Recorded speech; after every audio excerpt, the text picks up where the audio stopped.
ጎጠኛ፣ አሁንም መንደረኛ፣ አሁንም ዘረኛ፣ አውሬ ምንም በቃ እንደው በክርስቶስ ስም ተሰብስቦ ሰው ዘረኛ የሆነ ክርስቶስ አንዲት ቤተክርስቲያን አይደለም ያለችው? ልብ ለልብ እየተራረርን አይደለም ወይ? ካህናቱን ማርደዋቸዋል፣ የሞቱት ሙተዋል፣ ያለውንም በቁማችን የሞትን ነን። ወጣቱም በማይረባ ስርዓተ ትምህርት ሀገር የለሽ ቤተክርስቲያን የለሽ ወገን የለሽ ፍቅር የለሽ የሆነ የሚያብድ የሚያደርገውን የማያውቅ ከሆነ ቤተ መቅደስ እየተቃጠለ ሰሞኑን እየሰማችሁ ነው። ክርስቲያኖች ይታረዳሉ። የቀሩት እንኳን ደግሞ ተስፋ እንደኖራቸው ይቃጠልባቸዋል። መስቀል ካንገታቸው እየተበጠሰ መሳቂያ ይደረጋሉ። የሁሉ ተደረገ። አያችሁ፣ ትውልድን ከሀገር እንዳይኖር ማድረግ፣ የሚያመልክበትን ቤተክርስቲያን ማቃጠል፣ ቀጥሎስ በስርዓተ ትምህርት ደግሞ ማበላሸት። የኛ ያልሆነ ትምህርት ያለን ይመስለኛል። ወጣት ቢያልቅ፣ ካህን ቢታረድ፣ ቤተክርስቲያን ቢቃጠል፣ ሰው ቢሞት እግዚአብሔር የተዘጋ ከፍቶ ቤተክርስቲያንን ያስቀጥላታል። ላረዳችሁ ሰዎች ግን ወዮላችሁ፣ እግዚአብሔር ዋጋ ይከፍላል። የክርስቲያን ደም ስንት ሲፈስ ነው የሚሞላ ጽዋው? አይበቃም ወይ? ምድር የንጉሥ አይደለችም። ምድር የባለስልጣን አይደለችም። ምድር የእግዚአብሔር ነው። ድሃውን እየገለበጥክ ቤቱን እየወረስክ እያፈረስክ ቤት የምትሰራ ሁሉ ያ ምድር የእግዚአብሔር ነው፣ ያንተ አይምሰልህ። ሰውን በመልኩ በዘሩ አፉን በፈታበት በሚናገረው ቋንቋ የምታሰድድ የምትገድል፣ ያ አንተ ቁመህ ወንድምህን የምትገልበት ምድር ያንተ ቋንቋ አይደለም፣ የእግዚአብሔር ነው። ማናችንም ይመለከታል። በዚህ ዘመን ውስጥ የምንገኝ ማናቸውንም ህዝበ ክርስቲያን ይመለከታል። ሁላችንንም፣ ክርስቲያኖችንም፣ መነኮሳትንም፣ ካህናትንም፣ ጳጳሳት፣ ሁሉም ሰው የዘጋው አንዳንድ በር አለው። እንኳን ችግራችን መፍትሄያችን አባልቶ ሊጨርሰን ነው። በመፍትሄ ላይ እንኳን አንድ ልብ የለንም። ትናንትን አናስብ፣ ዛሬ ምን እየተደረገ እንደሆነ አይገባን፣ ለነጋ እንዘጋጅና አናቅድ። አይምሯችን በሙሉ ተዘግቷል። ቢያንስ እንኳን ቁማችሁ ካልገባችሁ እያለቃችሁ ይገባችሁ፣ እየሞታችሁ ይገባችሁ። ሰው ከአራዊት የባሰ የሆነበት ዘመን የምናየው ይሄ ነው። ጅብ ጅብን አይበላም፣ ጅብ አህያን ነው የሚበላው። ሰው ግን ሰውን ይበላል። ዛሬ በደሙ ይታጠባል። የሰው ደም ነክሮ ጣቱን በዚያው እጁ እንጀራ ይጎርሳል። የተሾማችሁ በየሜዳው ያላችሁ የድሃ ጩኸት እንዳትሰሙ ጆሮአችሁን አትዝጉ። የሚጮህ ደም የሚጣራ ደም አለ። ማን ነው ደም አፍሶ ሰላም ይኖረ? የሰው ደም አፍሶ በሰላም ይኖረ የለም። እስከ ዛሬ ድረስ ቤተ ክርስቲያንን የገፋ ሰው እረፍት አግኝቶ አያውቅም።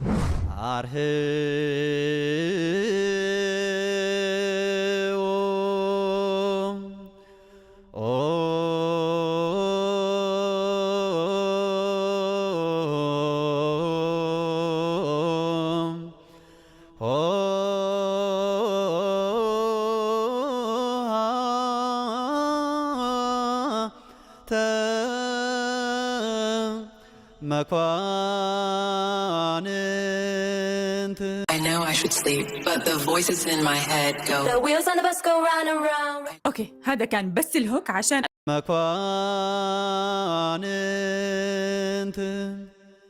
በስመ አብ ወወልድ ወመንፈስ ቅዱስ አሐዱ አምላክ። በስመ አብ ወወልድ ወመንፈስ ቅዱስ አሐዱ አምላክ። በስመ አብ ወወልድ ወመንፈስ ቅዱስ አሐዱ አምላክ አሜን። ይትባረክ እግዚአብሔር አምላከ አበዊነ ቅዱሳን ዘሰብሐ ምሕረቱ በላዕሌነ። ምሕረቱን ቸርነቱን ይቅርታውን በሕይወታችን ላይ ያጸናልን የአባቶቻችን ፈጣሪያችን እግዚአብሔር በልቡናችን አስበን በአንደበታችን ተናግረን ስለማንፈጽመው ቸርነቱ ስሙ የተመሰገነ ይሁን። የእናታችን የቅድስት ድንግል ማርያም የወላዲት አምላክ የቅዱስ መስቀሉ የቅዱሳን መላእክት፣ የቅዱሳን ነቢያት፣ የቅዱሳን ሐዋርያት፣ የቅዱሳን ሰማዕታት፣ የቅዱሳን ጻድቃን በረከታቸው ረድኤታቸው በሁላችን ላይ ጸንቶ ይኑር።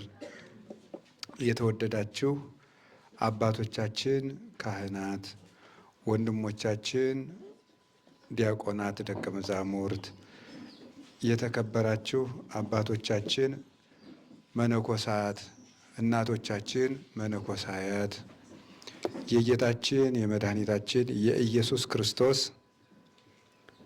ክቡር የድህነት ቤተሰቦቹ የምትሆኑ በዚህ የምትገኙ ምእመናን፣ ምእመናት፣ በኢትዮጵያ በመላው በውጭም ሆናችሁ ይህንን ትምህርት በየሳምንቱ የምትከታተሉ ኢትዮጵያውያን፣ ኦርቶዶክሳውያን፣ ኤርትራውያን ሕዝበ ክርስቲያን በሙሉ አንድ አምላክ በሚሆን በአብ በወልድ በመንፈስ ቅዱስ ስም እንደምን ሰነበታችሁ? እንደምን ዋላችሁ? እንደምን ቆያችሁ? ቸርነት የባህሪ ገንዘቡ የሆነ አምላካችን ቀን ጨምሮ ሰጥቶ ለዚህ ሰዓት ስላደረሰን ስሙ የተመሰገነ ይሁን። በመካከላችን ተገኝቶ እንዲያስተምረን ቅዱስ ፈቃድ ይሁንልን። እንደ እግዚአብሔር ቅዱስ ፈቃድ ዛሬ ደግሞ ለነፍሳችን የሚሆነንን የምንማማርበት የቅዱስ መጽሐፍ ቃል መኳንንት ደጆችን ክፈቱ በሚል ርዕስ እንማማራለን። መኳንንት ደጆችን ክፈቱ። እስኪ አንድ ጊዜ ከኔ እየተቀበላችሁ በሉ ሁላችሁ። መኳንንት ደጆችን ክፈቱ። ድገም በሉ እናንተ ደግሞ 3 በዚህ ርዕስ እንደ እግዚአብሔር ፈቃድ እንማማራለን። ሁሉ የሚቻላት ሁሉን የምትፈጽም የእግዚአብሔር ሰላም ከሁላችን ጋር ጸንታ ትኑር። አርህው ኆኃተ መኳንንት በሚለው ርዕስ ነው የምንማማረው። የቅዱስ ዳዊት መዝሙር 23 ቁጥር 7 ላይ የምናገኘው ኃይለ ቃል ነው። መዝሙር 23 ቁጥር 7፣ አንዳንድ ጊዜ መዝሙር 24 ሲለው ይገኛል። የዕብራይስጡና የግዕዙ የቁጥር አከፋፈል ነው። 23 ወይም 24 በቅንፍ ብሎት ሊገኝ ይችላል። በዚሁ መልኩ ታገኙታላችሁ ማለት ነው። መዝሙር 23 ቁጥር 24 በአማርኛው በግዕዙ መጽሐፍ ቅዱስ እንዲህ ይገኛል። 24 ብሎ ደግሞ ሊገኝ ይችላል። በዚሁ ትይዝታላችሁ። የቃሉን የተናገረው ቅዱስ ዳዊት ነው። እንደምታውቁት ቅዱስ ዳዊት የእግዚአብሔር ፍጹም ወዳጅ ነው። ስለ ቅዱስ ዳዊት በጣም ብዙ ቀን ስለተነጋገር ዛሬ ብዙ ስለሱ የምንነጋገር አይደለም። ዋናውና መሰረታዊ ነገር ግን ቅዱስ ዳዊት ጥፋት እንኳ አጥፍቶ እግዚአብሔር የወደው የነበረው ለምንድን ነው የሚለውን ብቻ አንድ ነገር ልጠቁማችሁ። በጣም ቅዱስ ዳዊት ትልልቅ ጥፋቶችንም አጥፍቷል እንደ ሰው፣ ግን እግዚአብሔር ይወደዋል። ምንድን ነው ሲባል ለምሳሌ የሰው ሚስት ቀምቷል፣ ባልየውን አስገድሏል። እነዚህ ጥፋቶች ብቻ ትልልቆች ናቸው። ታዲያ ቅዱስ ዳዊት ይሄ ጥፋት አጥፍቶ እያለ ለምንድን ነው የሚወደው ሲባል ሁልጊዜም እንደምነግራችሁ እግዚአብሔር የሚወዳቸው 3 ነገሮች አሉ። ብዙ ናቸው ከቅዱስ ዳዊት። ከዚህ አንጻር ከቅዱስ ዳዊትም ጥቂቱን ከፍለን ነው። አንደኛው ራሱን እግዚአብሔርን የሚጠማ ሰው ደስ ይለዋል እግዚአብሔር እና ቅዱስ ዳዊት እግዚአብሔርን የሚራብ የሚጠማ ሰው ነበረ። ጸማት ነፍሴ ለከ ብሎ ሰውነቴ አንተን ተጠማች እስኪል ድረስ እግዚአብሔርን ይፈልገው ነበር።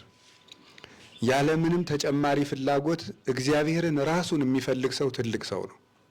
ያለምንም ተጨማሪ ፍላጎት። አሁን ቅዱስ ዳዊት ምንም የሚፈልገው ነገር የለም። ሀብት እንደው ሀብታም ነው። ለንጉሥ ምን ይታጣል? ሹመት እንደው ንጉሥ እስራኤል ነው። 40 ዓመት ሳይጎልበት ተደላድሎ የገዛ ንጉሥ ነው።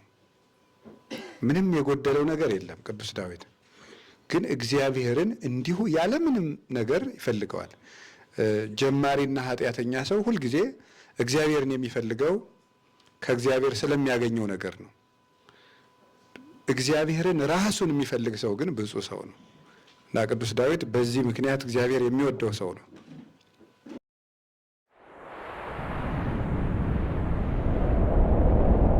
በዚህ ምክንያት እግዚአብሔር የሚወደው ሰው ነው። ይሄ እግዚአብሔርን ራሱን መፈለግ ለሁለት አይነት ሰዎችም ራሱ ችግር ነው። ላጣ ሰውም ችግር ነው፣ ላገኘ ሰውም ችግር ነው። ያጣ ሰው በችግር ውስጥ ነው እግዚአብሔርን ማሰብ ከባድ ይሆንበታል። ላገኘ ሰው ደግሞ ሀብቱ እንቅፋት ይሆንበትና እግዚአብሔርን ማሰብ ይሳነዋል። እና እግዚአብሔርን ማሰብ ትልቅ ሰብዕናን የሚጠይቅ እና ከፍ ያለ አእምሮን ይፈልጋል። ሁለተኛ ደግሞ ቅዱስ ዳዊትን እግዚአብሔር እንዲወደው ያደረገው ሰው የሚወድና ይቅር ባይ ስለሆነ ነው። ሰው የሚወድ ይቅር ባይ ስለሆነ ነው። ሰው የሚወድና ይቅር ባይ ሰው በእግዚአብሔር እጅጉን ይወደዳል። ይቅር የሚል ሰው ኩኑ እንከ መሐረያነ ርኅሩኆች ሁኑ ከመ ትኩኑ ውሉዶ ለአቡክሙ ዘበሰማያት ለሰማይ አባታችሁ ልጆቹ ትሆኑ ዘንድ የሰማይ አባታችሁ ርኅሩህ እንደሆነ እናንተም ርኅሩህ ሆኑ። እና መራራት ይቅር ማለት እግዚአብሔርን የሚያስመስል ነው። አንዱ የእግዚአብሔር መልክ ነው። እና ቅዱስ ዳዊት በተለይ ደግሞ ማንኛውም የሰው ልጅ ሊያደርጋቸው እንቅፍ ከባድ አቀበት የሚሆኑበትን አቅም እያለው ጠላቱን አግኝቶ አልፎ መሄድ ዳዊት ያደረገው ነው። ጠላቱን አግኝቶ አቅም እያለው ይቅር ብሎ መሄድ ዳዊት ያደረገው ነው። ሶስተኛ ደግሞ ቅዱስ ዳዊት እግዚአብሔር ፈጽሞ የሚወደው ንስሐ ስለሚገባ ነው። አልቃሻ ነው። በጣም እንባ የሚወድ አባ ወግሪስ የሚባል የቤተ ክርስቲያን አባት ሲናገር የሰባ ፍሪዳን ለእግዚአብሔር ከማቅረብ ይልቅ ለእግዚአብሔር የምትፈስ አንድ የእንባ ዘለላ የከበረች ናት ይላል። ስለዚህ ለእግዚአብሔር ትልቅ ስጦታ ከመስጠት በላይ ለእግዚአብሔር የሚያለቅሷት አንድ የእንባ ዘለላን ወርቅ ዕንቁን ከማቅረብ በላይ ሁሉ የከበረች ናት። ስለዚህ ዳዊት የንስሐ ሰው ነው፣ የልቅሶ ሰው ነው። አንድ ንጉሥ አጥንቶቼ ተበላሹ በኃጢአት ሸተቱ ሲል መሰማት እንዴት ያለ ትሕትና ነው! ተመልከቱ፣ እንዴት ያለ ንስሐ ነው! አጥንቶቼ ተበላሹ ሸተቱ ብሎ መናገር ለአንድ ንጉሥ አይመጥንም፣ አይደለም? ራሱን አመድና ትቢያ አድርጎ የሚያለቅስ አባት ነው ቅዱስ ዳዊት። እና አባ ጊዮርጊስ ዘጋስጫ በመጽሐፈ ምስጢር ሲናገር በጽድቁ ከሚመካ ድንግል ይልቅ ወደ እግዚአብሔር የሚያለቅስ ዘማዊ ይሻላል ይላል። በጽድቁ ከሚመካ ድንግል ይልቅ ወደ እግዚአብሔር የሚያለቅስ ዘማዊ ይሻላል። ስለዚህ እግዚአብሔር የሚያለቅሱ ኃጥአንን አብልጦ ይወዳቸዋል። በጻድቅነቱ ከሚመካ ሰው ይልቅ በኃጢአታቸው የሚያነው እኔ ጉድፍ ነኝ ብለው ዝቅ የሚሉ ራሳቸውን የሚያዋርዱ ሰዎችን እግዚአብሔር ይወዳል። ሰማይ ራሱ በእግዚአብሔር ፊት ንጹሕ አይደለም። ስለዚህ አንተ ብቻ ንጹሕ ነህ ብለው የሚያለቅሱትን እግዚአብሔር ይወዳቸዋል። በዚህ ምክንያት ቅዱስ ዳዊት የተወደደ ነበረ። እግዚአብሔር የሚወዳቸውን ንስሐን፣ ፍቅርና ርኅራኄን እና እግዚአብሔርን በፍጹም ልብ መውደድ እነዚህን ሶስቱን ይዞ የተገኘ ስለነበር ቅዱስ ዳዊትን እግዚአብሔር ይወደው ነበር። ከዚህ የተነሳ የቅዱስ ዳዊት መዝሙራቱም የተወደዱ ምስጢርም በስቶ የተገለጸለት አመስግኖም የማያበቃ ሙሐዘ ስብሐት የሆነ የምስጋና ምንጭ የሆነ ነቢይ ነው። ስለዚህ የቅዱስ ዳዊትን መዝሙር ደጋግሞ መዘመር ለነፍስም ለስጋም የሚረባ የሚጠቅም እንደሆነ በቅዱሳት መጻሕፍት ተጽፏል እና ቢቻላችሁ በዚህ ጾመ ሐዋርያት ውስጥ 10 መዝሙር በቃላችሁ ብታጠኑ በጣም ጥሩ ነገር ነው። የቤት ስራ ልስጣችሁና 10 መዝሙር ቢያንስ ጾመ ሐዋርያት ሲያልቅ በቃላችሁ ብትይዙ በጣም ጥሩ ነው። ለምሳሌ መዝሙር 22ን፣ መዝሙር 24ን፣ መዝሙር 26ን፣ መዝሙር 50ን፣ መዝሙር 69ን፣